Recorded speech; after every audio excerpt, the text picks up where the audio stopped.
one of my favorite film franchises of the past couple of decades growing up, because I would look forward to it every single year that it was coming out, or every single time it was come out, is the Austin Powers franchise.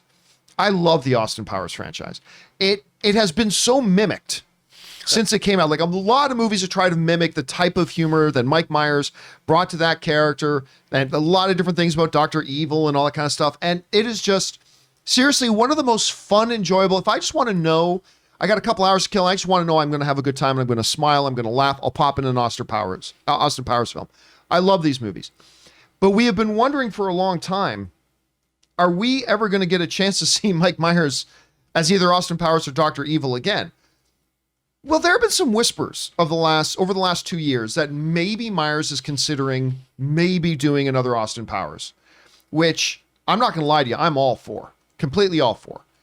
And maybe we just saw our first taste of it. The Super Bowl is coming, and they got the Austin Powers crew back together to do a General Motors commercial, redoing a lot of the classic gags from the movies that I just ate up. I thought it was totally nostalgic. You had Seth Green in there, and I mean, you had Frau Farbissina. Oh my goodness! I gotta tell you, I watched this thing and I was instantly teleported back. However many years ago it was that the last Austin Powers movie came out, I was instantly taken back. I was just, and when the commercial ended, I'm like, oh, it was like being pulled back into reality. And it reminded me again of how much I really want to see Austin Powers again. I really want to see him come back. First of all, we need Mike Myers back on the movie screen anyway. Like, giving us the next, not a sequel, I'm just saying the next kind of So I Married an Axe Murderer, or whether it's another Love Guru Austin Powers. 2. Well, that's the one that maybe he could avoid. That's the movie that chased him away I know. from the movie industry, unfortunately. But I watched this. I ate it up. I really, really, really enjoyed it. Chris, you had a chance to take a look at this little spot. I don't know if you had the same love with the Austin Powers movies as I did, but what did you think about it? I loved those movies as a kid. I thought they were great, and I always felt like I was getting into trouble by just going to watch them.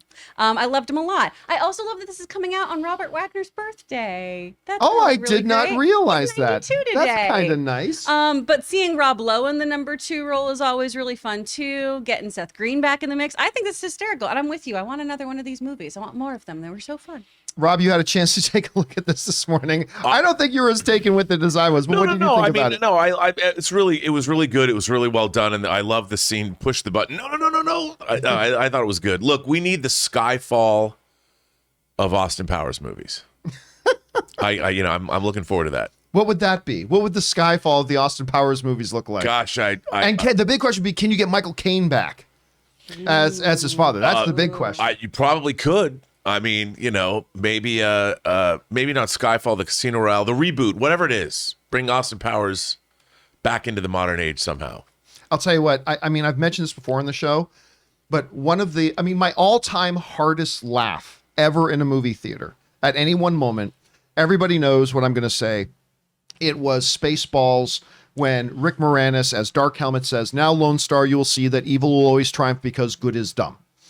But not far behind that, as one of the absolute hardest I've ever laughed in a movie theater, was, I believe it was the third Austin Powers movie, when Michael Caine, as the dad, says, "There's only 2 things in this world I cannot abide. 1, those who are intolerant of other people's cultures, and 2, the Dutch."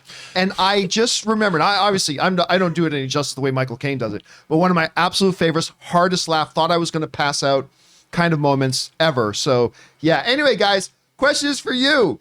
Did you have a chance to see this GM spot? For me, it brought back all the feels. I really liked what I saw. Whatever you guys think about it, jump down to the comment section below and let us know your thoughts.